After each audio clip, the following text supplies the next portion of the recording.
As always, Ted, kick us off. Who do you have as your winner of the weekend? So happy for Levy. How about that win? First top 25 win at home. It was a 30 some years for Mississippi State. Jumped out all over them. Looked good.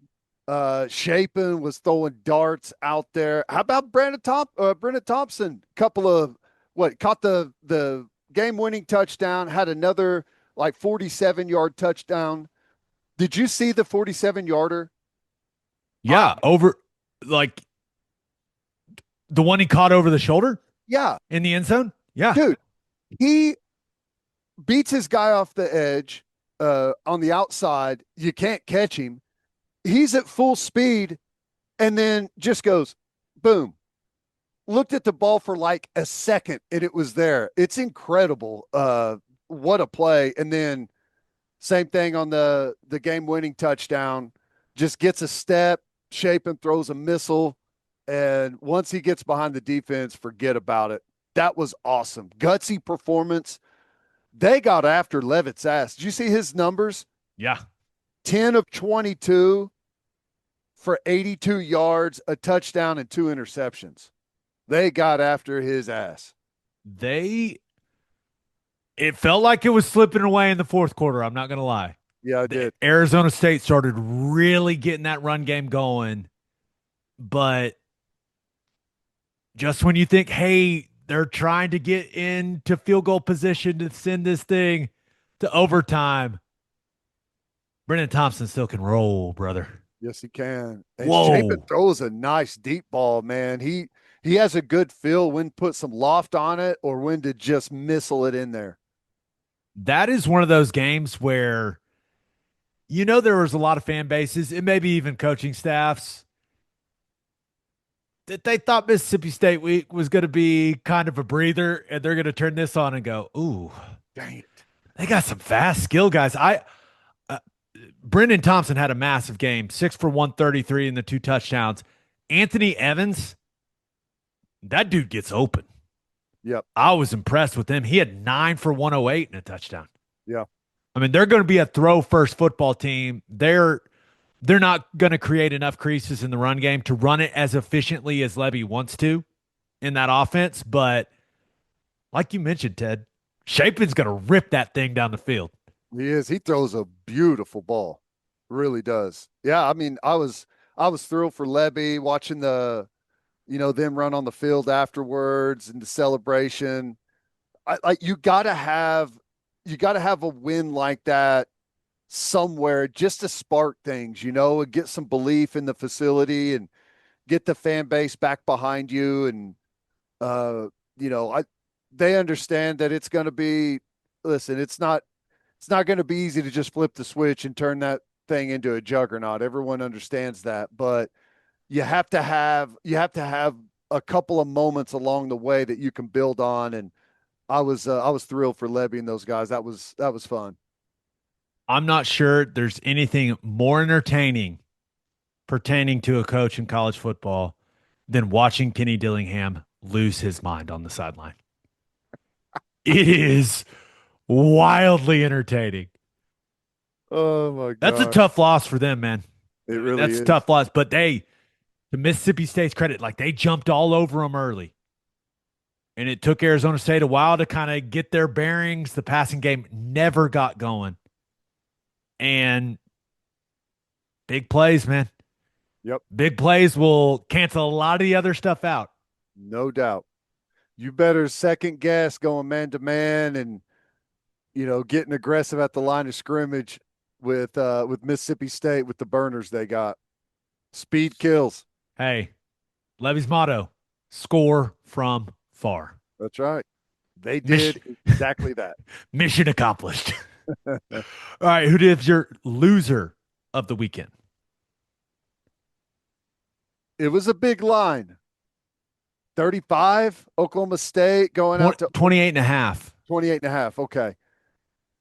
Uh, I told you, there wasn't was big a lot of enough. people that were very comfortable with taking that line. Uh, I don't know how many people thought that they were going to double it, more than double it. that's going to be a hard one program wise to recover from, and everyone's going to obviously talk about the days leading up to it and some of the back and forth, but I, I, what do you do? Where do you go from here for Oklahoma State? I mean, that it clearly tells you where you are right now as a program. Hate it for them. I don't know what they do. They're going to put their head down and work, obviously, and it hurts not having Haney out there, but they got some issues. Non-competitive. The game was over in 2 minutes. Well, yeah. We talked about giving up big numbers in the rushing game.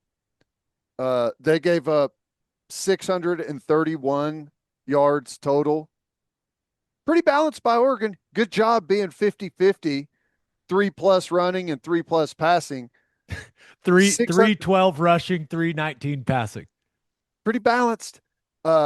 62 plays for 631 yards, 10+ yards per play, winning formula. They looked incredibly fast in those green jerseys too. They just did. They did. I What else do you say about that? Just beaten in every single facet of the game. Like I said, like coming off of last season, I don't think anyone expected them to go beat Oregon, but you hope that they gave them a game and at least made, the first half or the first 3 quarters interesting. But from the minute the clock started moving, the football game was over. I this is how bad it was. I knew Dan Lanning was going to try to score 1,000,000 points, and they could have scored more than this. Mm-hmm. But after the first couple of drives of this game, I just turned it off. I knew what was about to happen.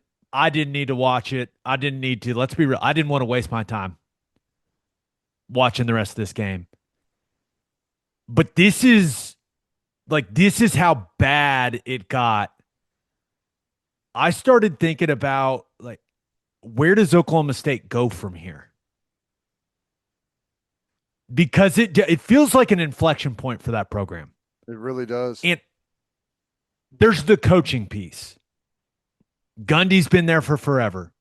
He's a legend. He's the best coach in school history. Like when people think Oklahoma State football, they think Barry Sanders, Mike Gundy, Thurman Thomas. Yeah. I mean, he's on the Mount Rushmore of Oklahoma State football. Fair to say. Yeah.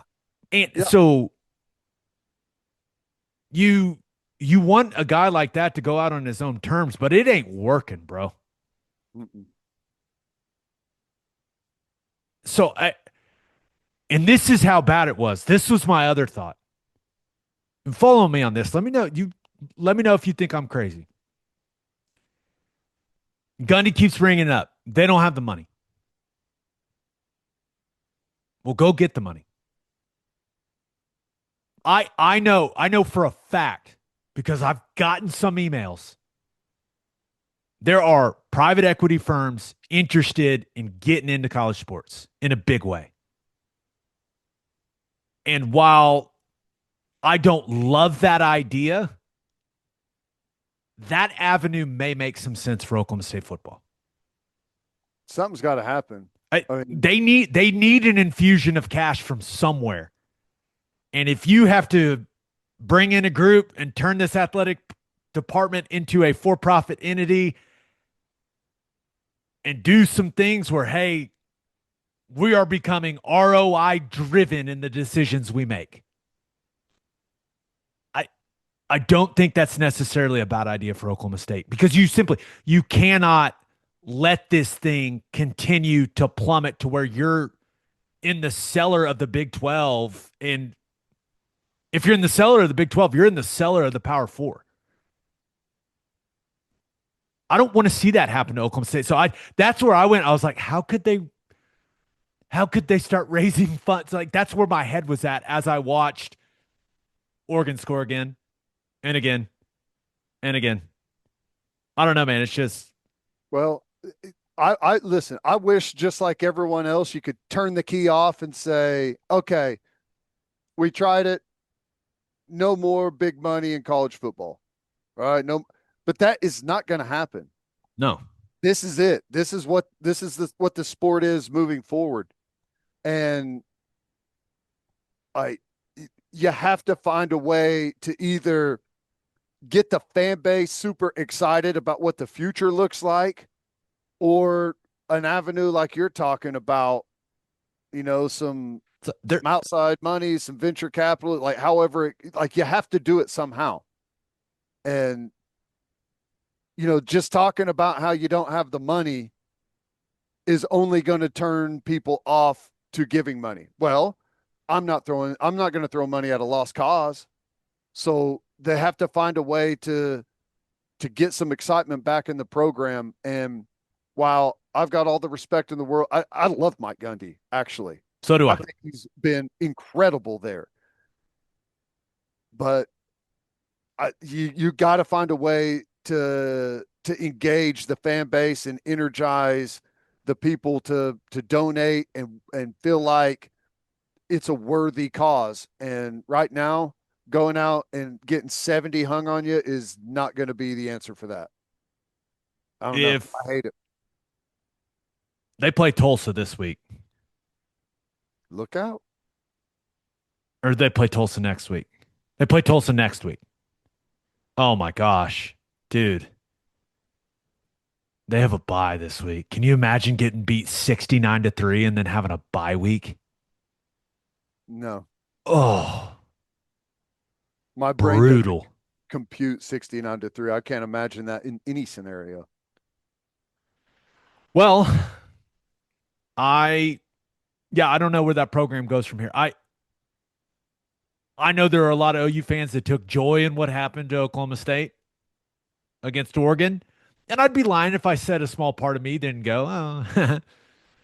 But I continue to come back to like I want what's best for the state of Oklahoma. And Oklahoma State being that bad, I don't think it's good for the state as a whole. I don't think it's good for anyone. Yeah. So we'll see, man. But that was Painful. yeah. Yeah. All right, let's get to my winner and loser. But first, Tushy is the everyday luxury bidet that instantly transforms your bathroom habits and bottom health for life. I'm a bidet guy, and you should be too. They make your butt cleaner. Why would anyone not want to have a super clean butt? A Tushy bidet will help you have a super clean butt. In fact, 99% of people who wash with Tushy Wave feel cleaner and fresher after going to the bathroom. If you're thinking, I don't want to have the extra plumbing done, good news. Every Tushy bidet easily attaches to your existing toilet without the need for additional plumbing. And it gets better. You can install it yourself. It's easy and takes about 10 minutes. Believe me, I know. I installed the one that they sent me myself. And if I can do it, I promise you, you can do it. And you spend less money on toilet paper. Just try it. Just try it. Remember, a hole is only a dirty word if you wipe. For a limited time, our listeners get 10% off their first bidet order when you use code OKBreakdown at checkout. That's 10% off your first bidet order at hellotushy.com with promo code OKBreakdown. The Ridge Power Bank has changed my life. Before I got mine, when I traveled, so many chargers and so many cords with all the chargers. Well, those days are over for me because just like Ridge revolutionized the wallet, Ridge has now changed the game for portable charging. Go to ridge.com and use code OKBreakdown for 10% off on a Ridge power bank. Ridge's 5-in-1 travel power bank has built-in cables, and it lets you charge all your devices at the same time with one power bank and no extra cables. MagSafe Wireless, Apple Watch, Lightning, USB-C, it's got it all. And like everything Ridge makes, it's built to last. With free shipping, a 99-day risk-free trial, and a lifetime warranty. This is the last power bank you'll ever need. One thing to pack, 5 ways to power. You can find Ridge's power bank at Best Buy, or our listeners can get 10% off at ridge.com by using code OKBreakdown at checkout. Just head to ridge.com and use code OKBreakdown, and you're all set. After you purchase, they will ask you where you heard about them. Please support our show and tell them we sent you. All right, for my winner of the weekend, give me them South Florida Bulls, baby. Okay, how about starting off the season 2-0 with a couple of nice wins? They have, and it is not debatable. They have the best resume in college football through 2 weeks. Blowout win over Boise State, Beat down. beatdown, not even close. And then on the road, they go and beat the Florida Gators in the swamp, baby. And really, they win the game 18-16. I went and watched the entire game this morning. There was nothing really fluky about it. Yeah, the Florida guy spit on someone. That was stupid. Why are people spitting on people? What are we doing? I don't know. Why are we doing It's that? we've got some social contagion going on with spitting on people currently. You would think after watching Jalen Carter, like no one would be spitting on anyone. Not this guy from Florida. He was like, yep, it's the time. It's crazy. Crazy. And yes, they snapped it over the punter's head for a safety. I'm fully aware. They end up winning by 2 points. But South Florida also outgained Florida. They were the better team, and they had the more impactful player at quarterback. They just did. Like Byron Brown had a bigger impact on this game than DJ Lagway. Turns out missing 8 months of football, not good preparation for the season. South Florida also has a Grammatica at the kicking position, which who knew there were more? Who knew? Nico Grammatica. They tried a 58-yarder in the fourth quarter of this game, and that dude absolutely thought he hit it for a second, but it was a little short. But it was, I I would classify myself as a Gator hater before the season. And it had a lot to do with DJ Lagway and him missing as much time as he had. And I'm not a Billy Napier believer, man. It's going to be really hard for him to keep that job. Especially you think about some of the things that have plagued his tenure there. Game management issues, penalties/discipline issues. I mean, just flubs. You're snapping the ball over the punter's head. There is a play, a 66-yard touchdown to Singleton for South Florida. Biggest play of the football game. Late in the third quarter. And Florida, as it is happening, Florida's still running players on and off the sideline. Everyone on the defense is turning and looking at the sideline. And the ball, like, they are looking at the sideline, and South Florida players are running down the field. And it's one of those things where it's just like, how does this happen? You're at home, bro. And I know they were playing with a lot of tempo, but you knew they were going to play with a lot of tempo. Get the calls in. It's coaching. Get the calls in. Florida fans just have to be going, why did we keep this guy? It feels like he's been like hanging on by a fingertip for literally his entire tenure there. Is this the straw that breaks the camel's back?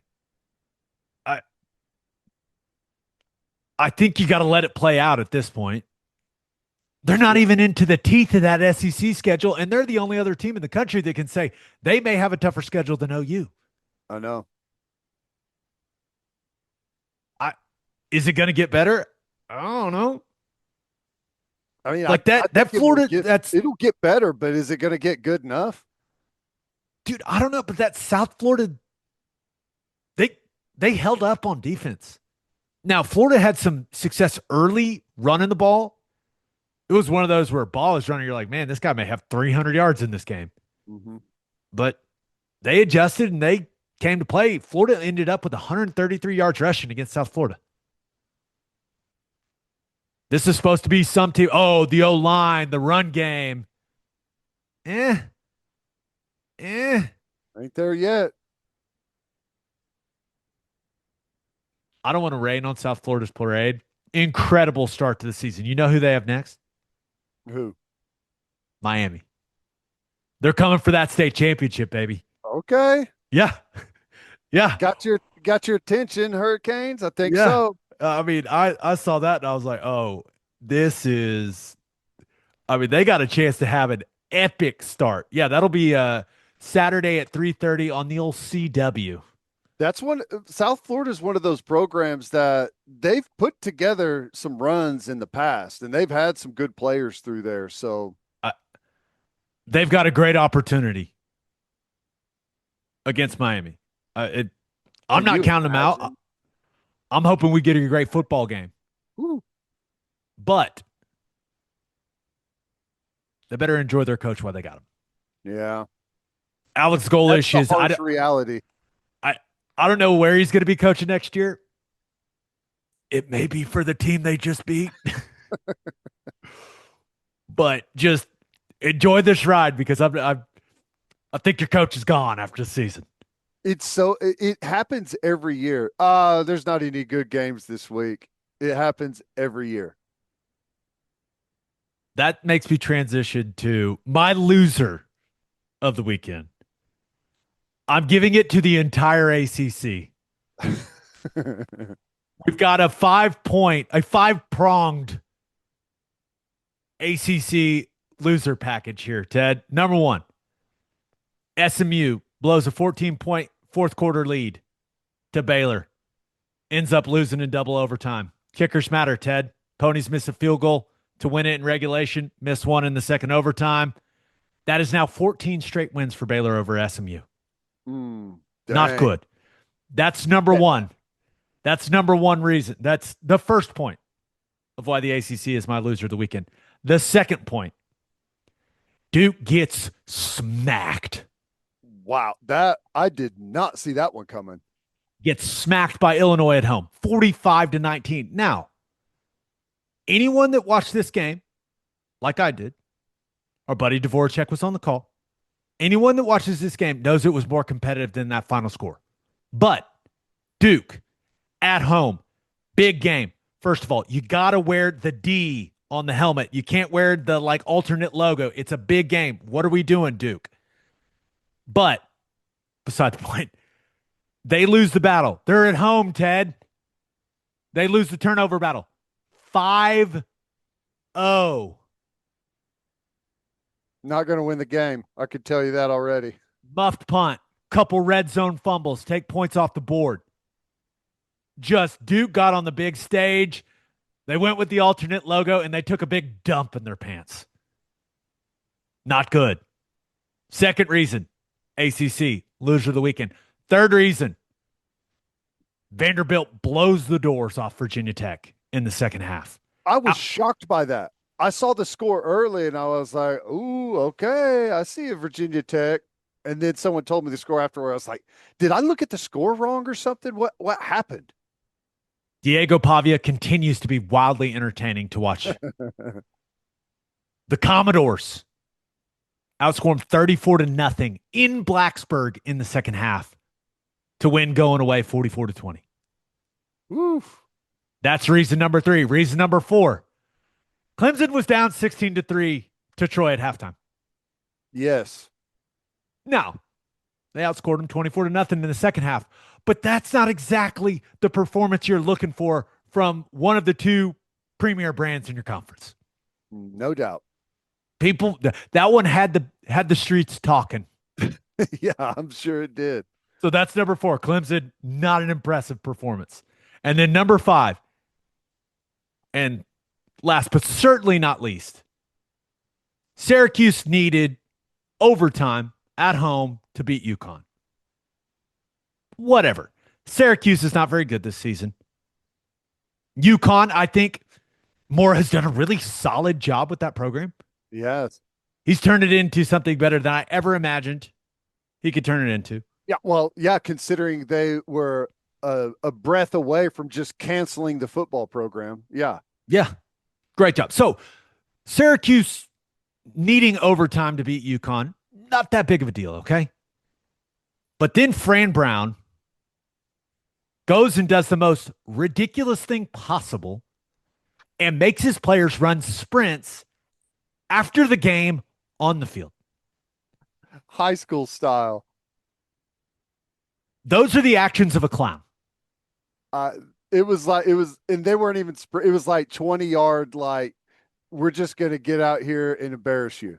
Is what we're gonna do. I cannot believe he embarrasses players like that.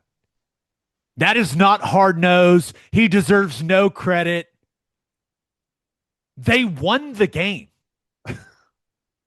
That's childish. And honestly, I blame the leaders on that team, the captains on that team, for not standing up and saying, hell no, we ain't doing that. Yep. I know how I would have handled that situation if I was a player. Like, coach, you want to fight? We'll fight. Let's do it. But you are not embarrassing me and my teammates who have busted our asses to win football games. You're not doing it. You're not turning us.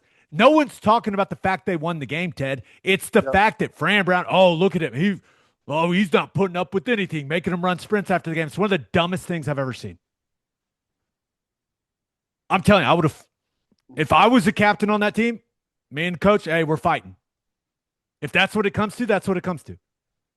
This is what it looks like when a coach thinks he's the show and not the players. Yeah, I'm sure it's happened before, but it's the first time I've ever seen it at the collegiate level. It bothered me, man. Really bothered me. These guys just won a game. Yep. Like a hard fought, we win in overtime, and instead of, dude, winning is hard, and it's Syracuse. Winning is hard. No matter who you're playing, like winning's not easy, and you put a ton of work in. You just battle for 4 quarters in an overtime. You find a way to get it done, and then your coach embarrasses you in front of everyone you know, like your family's in the stands. Your family's waiting on you after the game. Fran Brown should be completely embarrassed. That's pathetic leadership. How do you think the rest of the staff felt? I would have fired him on the spot if I was the athletic director. You might. Or depending on his buyout. You got to factor that in. But I was, and I know that he said some things in the past, like, oh, we don't shower if we lose. Like, dude, quit it with the clown stuff. Well, dude, I'm telling you, I know how you are. After a game, you win an overtime game. If a coach would have told you, hey, we're running sprints, I would pay money to see your reaction. Well, you're probably talking to the wrong guy, because I would probably be like, because I always feel like I should be punished after every single game, no matter what. So you're a glutton for punishment. Yeah, I don't know how I would respond, but the bottom line is this: you win football games by getting players. Now, you got to have a great strategy. You got to coach them well. You got to develop, but you got to get players on campus. How many guys do you think want to go to a place where they may have to run sprints in front of everyone, be mocked on national television, on social media after they win a football game?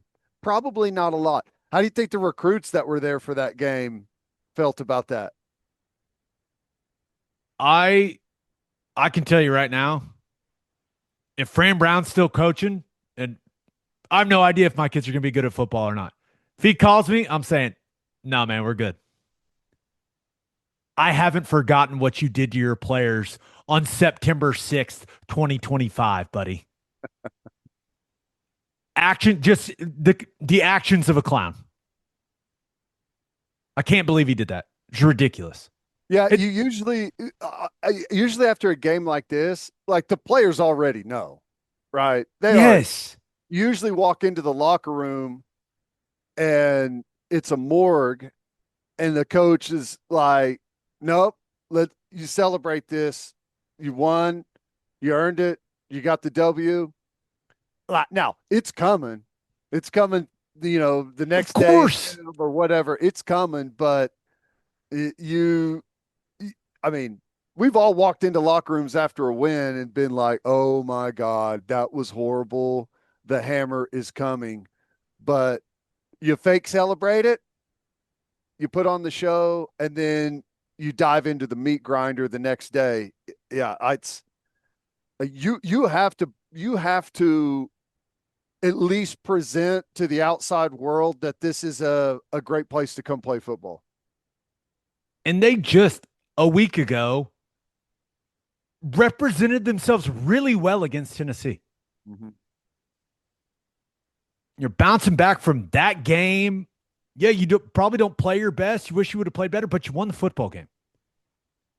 And then the guy that's supposed to be leading everyone pulls that. I hated that with every fiber of my being. Yeah. So, ACC, to recap, ACC loser of the weekend. Number one, SMU blows a 14-point fourth quarter lead to Baylor, loses. Number two, Duke gets smacked by Illinois. Number three, Vandy just destroys Virginia Tech in the second half. Clemson, a little too close for comfort there against Troy. And number five, Fran Brown embarrasses his entire football team after they win a game.